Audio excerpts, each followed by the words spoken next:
2021년 새해에 주님의 은총이 여러분들에게 넘치시기를 바랍니다. 오늘 성경을 통해서 올 한 해 우리가 겪게 될 일들을 미리 살펴보고자 합니다. 성경을 보는 여러 가지 시각이 있을 수 있는데요. 그 중에 하나가 성경을 인물별로 살펴보는 것입니다. 성경을 인물들의 역사라고 봐도 과언이 아니지 않습니까?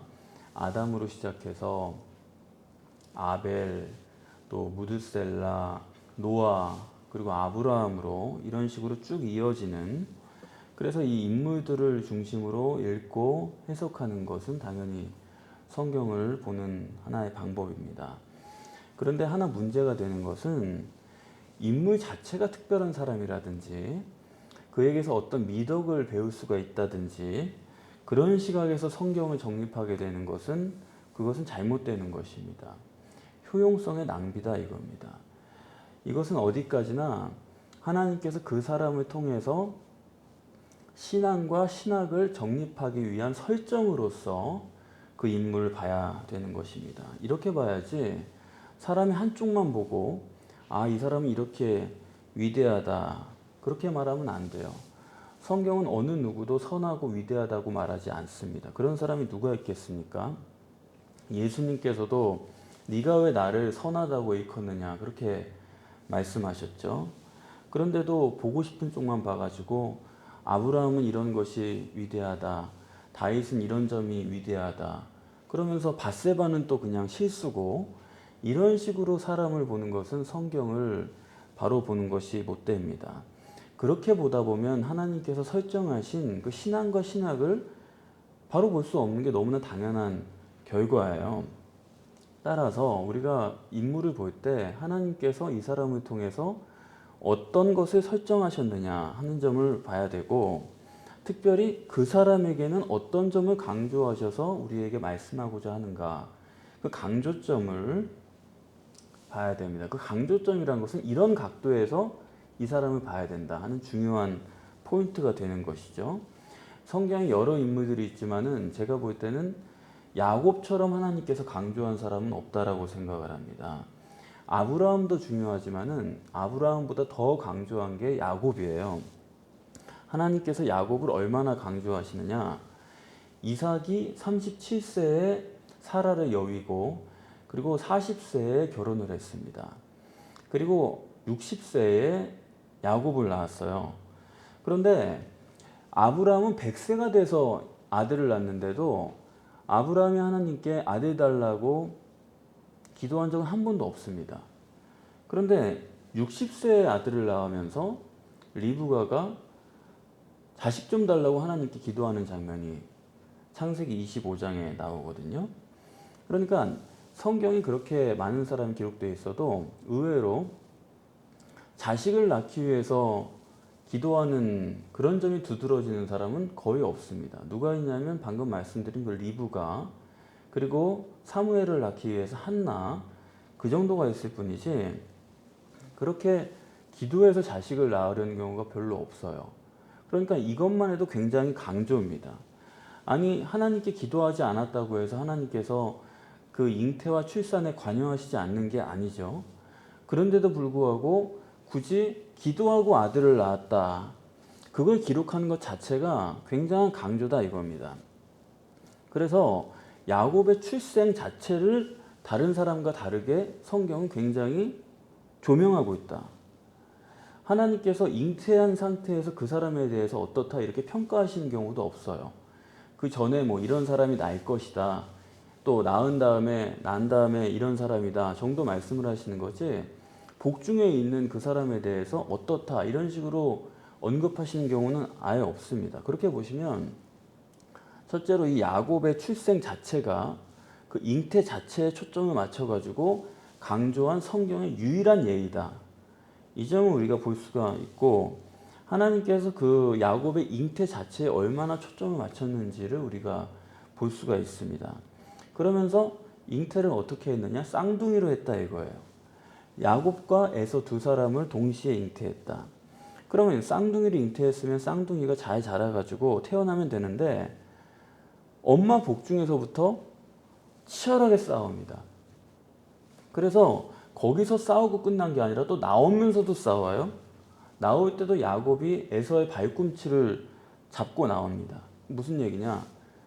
끝까지 지지 않겠다라는 거죠. 쌍둥이가 그냥 천하태평하게 서로 화목한 게 아니고 처음부터 나올 때까지 그 안에서 치열하게 경쟁했다 이겁니다. 내가 왜 네 동생이냐 이거예요. 쌍둥이인데 내가 먼저 나가야 되겠다 그런 얘기입니다. 억울하다. 복중에서부터 쌍둥이가 치열하게 싸웠다. 그걸 강조하는 것인데, 그러니까 그 내용에는 뭐 형제간에 우애가 돈독해가지고 뭐 서로 화목하고 양보하고 그런 얘기는 뭐 근처에도 없는 얘기고요. 아예 태어날 때부터 억울하기 때문에 지 형의 발꿈치를 잡고 나온 겁니다. 다시 말하면 이 둘은 한순간도 떨어진 적이 없다. 그게 이해가 되시죠? 그러면 왜 내가 둘째냐 그러고 싸우느냐? 그러면서 이 싸우는 경쟁을 어떻게 하나님께서 설정하시냐 하면 국민이 둘이다 그런 말씀을 합니다. 그 복중에 국민이 둘이고 또 족속이 둘이고 민족이 둘이다. 국민이나 족속이나 민족이나 다 같은 말 아니에요? 그 말이 그 말인데 그렇게 세 번에 걸쳐서 하나님께서 언급을 하십니다. 강조죠. 그러니까 똑같은 것 같은데 두 국민, 두 민족, 두 족속 왜 이렇게 엄청나게 둘을 강조하시느냐? 그걸 나중에 결과만 보고서 아 에서도 12족속을 이뤘네. 야곱이 12지파를 이뤘네. 그런 정도로 보면 이 말의 뜻을 우리가 모르는 거고 그 둘을 강조하는 얘기는 뭐냐면 그 둘이 다 절대다 이 얘기입니다. 에서도 절대고 야곱도 절대다. 쌍둥이란 게 뭡니까? 같으면서도 다르고 다르면서도 같은 게 쌍둥이에요. 이 말은 에서와 야곱 어디에도 기우지 않는다. 그 복중에 두 민족, 두 족속, 두 국가가 있는데 그 둘은 팽팽하다. 서로 양보하려고 들지 않고 대등하다. 그런 것을 말하려고 하는 점은 우리가 간과하면 안 됩니다. 또 하나님께서 야곱의 잉태와 출생에 대해서 강조하는 것은 뭐냐면 이 복중에서 둘이 치열하게 경쟁하는데 어느 정도냐면 양보하지 못할 만큼 경쟁합니다. 그런데 왜 이랬느냐? 그 이유를 하나님이 일부러 싸움을 붙인 것으로 묘사를 한다는 점이 굉장히 중요해요. 왜 그러냐? 원래 순리대로 하면은 동생이 형을 섬기는 겁니다. 장자가 중요한 거잖아요. 하나님의 섭리대로는. 그게 하나님의 정한 순리죠. 장자권이 중요하기 때문에 동생이 형을 섬겨야 되겠는데 이 야곱과 에서의 문제에 있어서만큼은 하나님께서 형이 동생을 섬기도록 해놓으셨어요. 그러니까 당연히 복중에서부터 싸울 수밖에 없죠. 하나님께서 원래 순리대로 동생이 형을 섬기게 해두었으면 그 안에서 둘이 편안하게 지내다가 성퇴를 했을 것입니다. 그런데 야곱에 대해서만큼은 예외적으로 해놓으신 거예요. 그래서 억울하다는 거죠. 형은 형대로 내가 왜 동생을 섬기냐 그러는 거고 동생은 네가 뭐 형이면 뭐하냐 내가 하나님이 나보고 너보다 위라고 그랬는데 네가 나를 섬겨야지 난 너한테 고개를 못 숙여 이렇게 하나님께서 해놓으신 거예요. 이 점이 중요합니다. 그러니까 자연의 섭리대로 두었으면은 형이 동생을 잘 데리고 동생이 형을 섬기면서 그렇게 편안하게 지냈을 텐데 형이 동생을 섬기도록 해놨기 때문에 하나님께서 이 둘이 절대로 화목할 수가 없는 거예요. 이 점을 우리가 볼 수 있어야지만 이후에 성경을 다 이해할 수가 있습니다. 아시는 대로 이 에서와 야곱의 이야기는 그 예정론의 중요한 텍스트가 아닙니까? 예정론자들이 자기들의 그 신학을 세울 때 중요하게 생각하는 본문이 창세기 25장하고 그게 둘이 태어났다. 복중에서부터 형이 동생을 섬기도록 해놨다 하는 그런 내용, 그리고 말라기서 1장 2절 3절에 있는 내용, 그리고 로마서 9장 13절에 그 둘은 같은 내용입니다. 그건 뭐냐면 하나님께서 원래부터 야곱을 사랑하고 에서는 미워했다. 같은 언급을 하고 있는데 이 세 가지 본문의 근거에서 예정론을 그들이 세웠습니다. 참고로 말씀드리면 이 지구상에 신학이 많은 것 같아도 엄밀하게 말하면 신학은 예정론밖에 없어요. 실제적인 신학은 예정론밖에 없습니다. 뭐 다른 신학이 다 있는 것 같아 보이죠. 그러나 실제는 칼빈의 예정론반이 신학이라고 볼 수가 있는데 그 칼빈의 유일한 신학인 예정론의 근거가 이 에서와 야곱의 이야기입니다. 그런데 그 에서와 야곱의 이야기를 놓고 보면 그것을 우리가 예정론으로밖에 볼 수 없는 것은 하나님께서 명백히 말씀을 하셨거든요. 말라기서와 로마서에서 내가 야곱은 사랑하고 에서는 미워했다 이겁니다. 그럼 무슨 말씀이냐면 하나님 마음이다 이거예요. 하나님이 사랑하는 거는 그냥 하나님이 원하셔서 뭐 에서가 잘못하고 야곱이 잘하고 그래서 야곱을 사랑하고 에서는 못했으니까 미워하고 그런 얘기가 아니고 그야말로 아무 일도 안 한 복중에서부터 처음부터 아무것도 안 했는데도 불구하고 하나님께서 누구는 사랑하고 누구는 미워했다는 겁니다. 그래서 이거를 예정론에서 무조건적 선택이라고 하잖아요. 하나님께서 어떠한 자격에 상관없이 무조건적으로 그 사람을 선택했다 이겁니다. 그게 이스라엘 백성의 선민 사상이기도 하고 같은 건데 그래서 야곱만 사랑한 정도가 아니라 에서는 처음부터 미워했다. 그럼 벌써 그 내용이 너무 이상한 거죠. 절대선 절대의신 하나님께서 도대체 무슨 근거를 가지고 아니 그런 분이 에서는 아무 일도 안 했는데 미워하고 야곱도 아무 일도 안 했는데 사랑하고 이거는 정말로 엄청난 얘기고 사실 그 부분에 대해서 고민을 많이 해야 됩니다. 어쨌든 야곱을 언제부터 사랑하셨느냐? 복중에서부터다 이거예요. 아무 일도 안 했는데 야곱이 하나님을 잘 섬겨가지고 하나님 뜻대로 살아가지고 사랑한 게 아니고 에서가 하나님 뜻대로 안 살아가지고 미워한 게 아니고 그러면 논리가 되겠죠. 그런데 태어나기도 전에 누구는 사랑하고 누구는 미워했으니까 당연히 이건 무조건적인 선택이다. 그래가지고 그 예정론의 근거로 삼습니다. 또 실제로 성경을 보면은 하나님께서는 장자권이 중요하기 때문에 그렇게 장자를 우선시하는 하나님이 그 본문에 있어서만큼은 나는 야곱만 좋아한다 이거예요. 그야말로 무조건적인 선택이고 그렇기 때문에 그 본문을 놓고 사람들이 예정론을 얘기하면은 꼼짝 못하는 거예요. 여기에 대해서 뭐 누가 이의를 갖습니까? 전혀 할 말이 없는 거예요. 그래서 에서와 야곱의 문제라는 것은 예정론에 있어서 완전한 텍스트입니다. 태어나면서부터라도 뭐 누가 예쁘다 그러면은 아 얘가 뭐 잘생겨서 이쁘다 뭐 그렇게라도 생각할 수 있죠. 그런데 복중에서부터 사랑했기 때문에 그건 전혀 다른 말은 통하지 않는 거예요.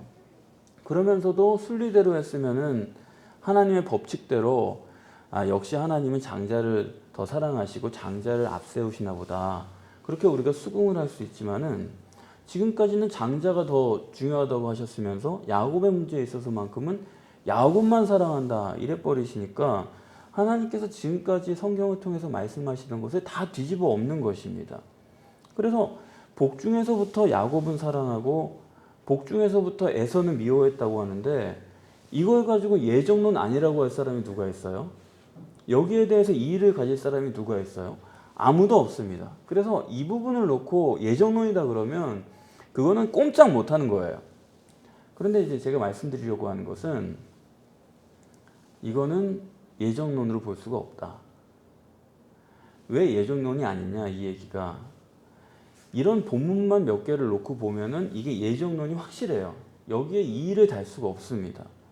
그러나 성경을 볼 때는 제가 자주 말씀드리지만 코끼리 다리만 가지고 봐서는 안 되고 코끼리 전체를 봐야 된다 그 얘기입니다. 이것을 가지고 어떤 구절들을 가지고 이것이 예정론이다. 그것만 보면 정말 그래요. 아, 요것만 봐가지고 하나님 예정 맞네. 그런데 그것이 정말로 하나님의 말씀이 되기 위해서는 성경 전체에 어디에서도 모순이 되면 안 됩니다. 이 구절을 봤을 때 예정론인데 다른 구절을 가면 예정론이 아니다. 이런 것이 나오게 되면 그건 하나님 말씀이 안 되는 거예요. 지금 기독교의 신학이란 게 어떠냐면 자기가 만든 신학이란 게 다 자기가 보고 싶은 것만을 보는 겁니다. 그걸 딱 보고 거기에 모순이 되는 얘기들이 나와도 안 봐버려요. 그리고 자기가 발견한 그걸 가지고 침소봉대해가지고 다른 것들 안 맞는 것은 다 어거지로 그냥 끼워 맞추든지 아니면 그냥 제외시켜 버리는 겁니다. 근데 그런 식으로 하나님 말씀 보는 거는 하나님 말씀을 보는 게 아니에요. 하나님 말씀이라고 한다면은 그때만 맞는 게 아니라 성경 전체에 어디 갖다 놔도 맞아야 되는 겁니다. 그래서 이 에서와 야곱이 쌍둥이라는 거는 아까 말씀드린 바와 같이 둘은 같으면서도 다르고 다르면서도 같은 것인데, 그러느라고 국민이 둘이고 민족이 둘이고 족속이 둘이라고 강조를 한 것이죠. 그런데 이 시작은 에서와 야곱 개인으로 시작을 했지만은 나중에 민족이라고 말씀하시는 것은 뭐냐면 결국 이것은 개인의 문제가 아니다 이 얘기입니다. 에서와 야곱 개인의 얘기가 아니라 이것은 개인의 문제가 아니라 민족의 문제고 국가의 문제고 족속의 문제다라는 거예요. 그 말은 뭐냐면 모든 사람이란 뜻입니다. 에서와 야곱을 통해 하시려는 말씀은 모든 족속이 이렇다, 그 얘기를 하시려는 거예요. 그 말은 뭐냐면 인간은 바로 이 에서와 야곱처럼 이중적인 존재다, 그 말씀을 하시려는 겁니다. 에서도 절대고 야곱도 절대다. 그 둘은 서로 양보할 수가 없다. 인간이 가지고 있는 이 이중적인 속성이라는 것은 이건 불가항력적이다 이겁니다. 자기 개인이 어떻게 해볼 수 있는 문제가 아니고 모든 사람이 태어날 때부터 가지고 있는 속성이다. 모든 사람에게 해당되는 얘기다 하는 것을 에서와 야곱이라고 하는 실제 인물을 통해서 우리에게 정립해 주시려는 거예요. 아시겠습니까? 이미 아시겠지만은 이 성경이라는 것이 육적인 책입니까? 영적인 책입니까? 육적인 역사적인 사실을 기록하려고 쓴 책이에요? 뭐 팩트 중심으로 이거를 한번 알아보려고 기록한 책이에요? 그게 아니죠. 성경은 영적인 책입니다. 다시 말해서 성경을 읽다가 어떤 모순이 되는 점들이 나오면은 지금 본문만 봐도 이 야곱과 에서 이야기만 봐도 하나님은 전지전능하시고 알파와 오메가고 절대 선이고 절대 의이신 분인데 그렇게 공의로우신 하나님이 아니 아무 일도 안 한 사람을 누구는 사랑하고 누구는 미워했다, 이렇게 편애를 하셨다는 것은 벌써 우리가 읽으면서 아, 이것은 육적인 얘기를 쓰려고 한 게 아니고 이것은 영적인 논리를 쓴 것이구나, 이거 우리가 알아야 됩니다. 그래서 인간이란 게 이렇게 태어나면서부터 이중적인 존재이기 때문에 인간은 어느 쪽으로도 기울 수가 없다. 그것을 이 에서와 야곱을 통해서 실제적으로 설명하고자 한 것이 에서와 야곱의 이야기다. 예정론을 하려는 게 아니다 이겁니다.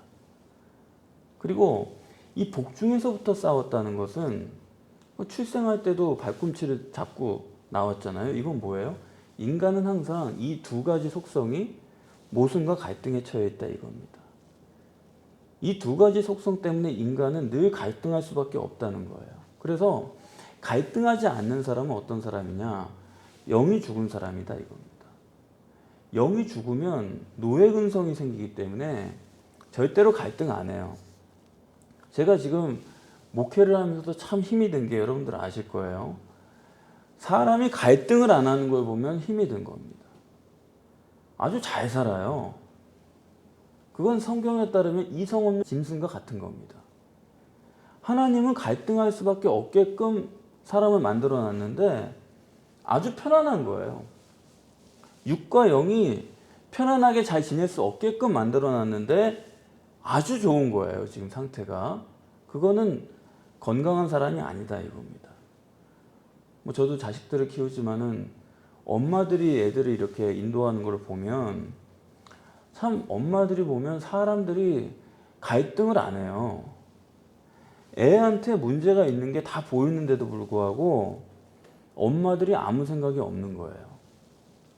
아예 생각이 없이 애들을 키워오고 뭐 자기들도 어쩌면 생각이 없이 그냥 들은 대로 살아왔는지도 몰라요. 그래서 제가 보면 안타까운 게 아이한테 잔소리를 많이 한다거나 혹은 칭찬을 하면서 애를 자꾸 훈련시키려고 하면 안 됩니다. 우리가 이거를 자꾸 잊어버리는데 분명하게 생각해야 돼요. 자꾸 잔소리를 하거나 아니면 자꾸 칭찬을 해가지고 애를 어느 쪽으로 훈련시키려고 하면은 걔가 스스로 생각하는 능력이 없어져요. 나중에는 그게 아예 불가능해집니다.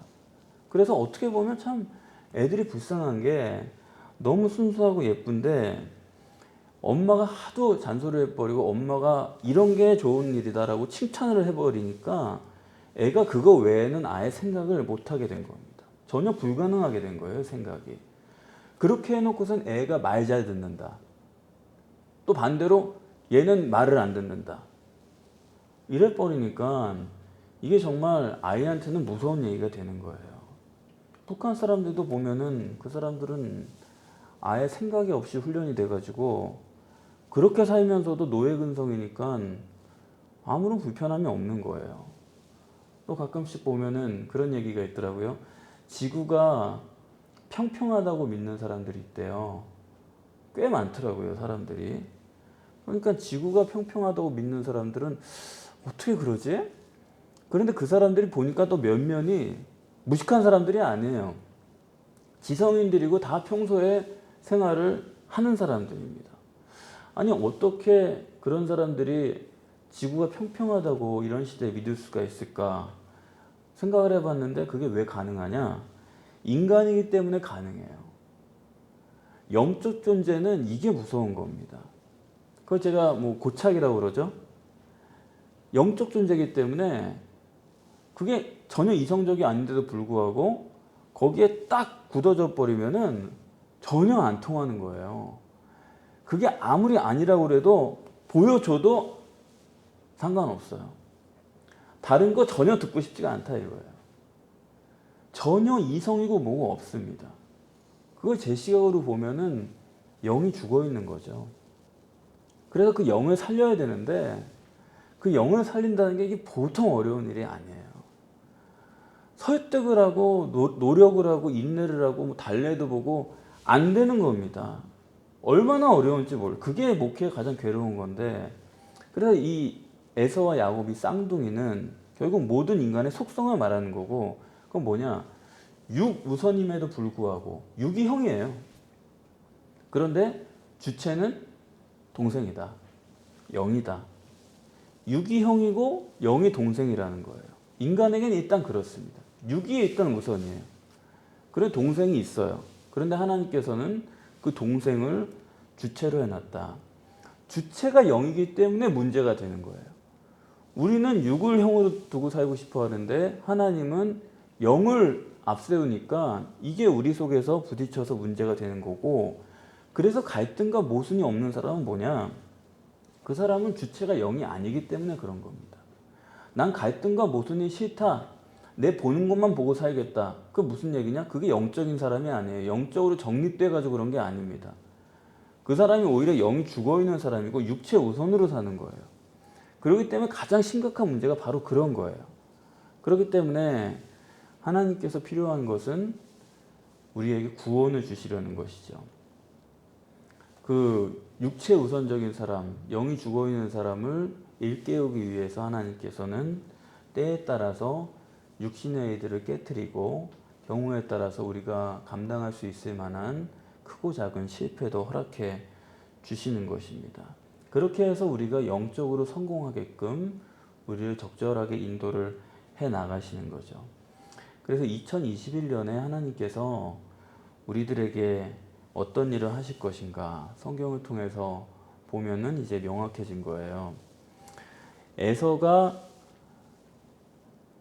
장자의 축복을 못 받아가지고 와 나는 가진 게 없다고 펄펄 뛰었는데 성경을 보면 걱정은커녕 웬걸요? 에서도 의외로 12지파를 이룹니다. 야곱만 12지파를 이룬 게 아니에요. 다시 말하면 하나님께서 우리에게 어떤 일을 하시느냐? 우리의 육적인 부분을 완전하게 이루십니다. 아, 육적인 거 어떻게 영적인 것만 따라가다가 육적인 거 잘못되는 거 아니냐? 아니요, 안 그래요. 하나님께서 완전하게 그걸 처리를 하시기 때문에 걱정할 필요가 없어요. 에서가 그렇게 걱정할 필요가 없다고 한다면은 하나님께서 사랑하신 야곱은 뭐 두말할 나위도 없겠죠. 그래서 오늘 본문 11절 이하에 보면 요셉이 그 가족이 좋은 땅으로 기업을 얻게 하고 빠진 것 없이 식물을 공급하게 했다 그겁니다. 야곱은 영적인 삶을 살아갔는데 의외로 요셉이라는 인물을 통해서 생각지도 못하게 좋은 땅을 주시고 그야말로 총리가 먹고 왕이 먹는 음식으로 한 사람도 빠짐없이 그 필요에 따라서 식물을 공급해 줬다. 걱정하지 말라 이겁니다. 그게 2021년에 하나님께서 우리에게 주시는 일이고, 그러면 우리는 걱정할 것이 없으니까 뭐예요? 영적인 길을 추구해 나가고 성경을 정립하는 겁니다. 세상 이것처럼 복된 게 없어요. 다 걱정 맡겨놓고 성경을 정립할 수 있는 그런 여건과 믿음이 된다 그러면 그것처럼 그야말로 그것처럼 팔자가 늘어진 일이 어디 있습니까? 하나님께서 요셉을 통해서 먹이고 나는 주님의 일로 주님의 영적인 세계만 정립할 수 있다 그런다면 뭐 그것처럼 복받은 사람은 없는 거고. 그리고 야곱은 그럼 결국 어떻게 됐느냐? 오늘 본문에 따르면은 야곱이 애굽의 파라오를 만나서 말하기를 내가 나그네 길 인생을 살았는데 230년 험악한 세월을 살았습니다. 야곱이 자기가 영적으로 성공하고 그리고 12지파를 이루는 것은 절대로 편안한 길은 아니었다. 영의 길은 절대로 편치 않다 이겁니다. 그게 2021년에 우리에게 있을 일이에요. 이거는 누구도 피할 수가 없습니다. 야곱이기 때문에 그래요. 에서는 이걸 모를 겁니다. 세월이 험악하다는 생각을 못 할 거예요. 에서는 내가 이만큼 이루었다. 자부심을 갖겠죠. 그러나 야곱은 내가 영적인 사람이 되는 길이 참 험했습니다. 이걸 지각한다는 거예요. 그렇기 때문에 2021년에 우리가 이런 각오와 목표를 가져야 됩니다. 이렇게 한다고 해가지고 야곱의 생활이 각박해졌느냐? 아니에요. 오늘 본문에 보면은 야곱이 바로를 2번 축복하지 않습니까? 만날 때 축복하고 헤어질 때 축복하고. 그 말은 뭐냐면 2번이라는 거는 확실하다 이겁니다. 괜히 한 게 아니다 이거예요. 이게 아예 습관이다 이거예요. 이게 생활이다 이거예요. 아주 풍부한 사람이다 이거예요. 축복이 항상 넘치는 사람이다 이겁니다. 다시 말하면 바로는 육적인 최강자죠. 그러나 야곱이 그 사람을 축복하는 거예요. 바로 이렇게 변화됐다 이겁니다. 영적인 길을 가는 사람은 세월이 험악하지만 그 결과는 육적인 최강자도 그 사람 앞에 와서 축복을 받을 수밖에 없는 거예요.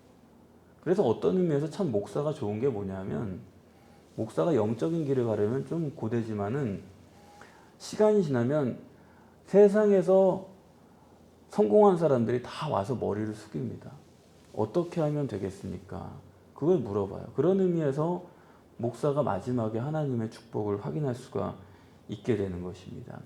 2021년에 우리의 육적인 생활을 하나님께서 완전하게 이루실 것을 믿고, 그리고 영적인 축복을 주셨다는 것을 믿고 우리는 안심하고 그 길을 쫓아가고, 그리하여 험악하겠지만은 결국에는 모든 사람을 축복할 수 있는 넘치는 축복의 사람이 되실 줄 믿습니다.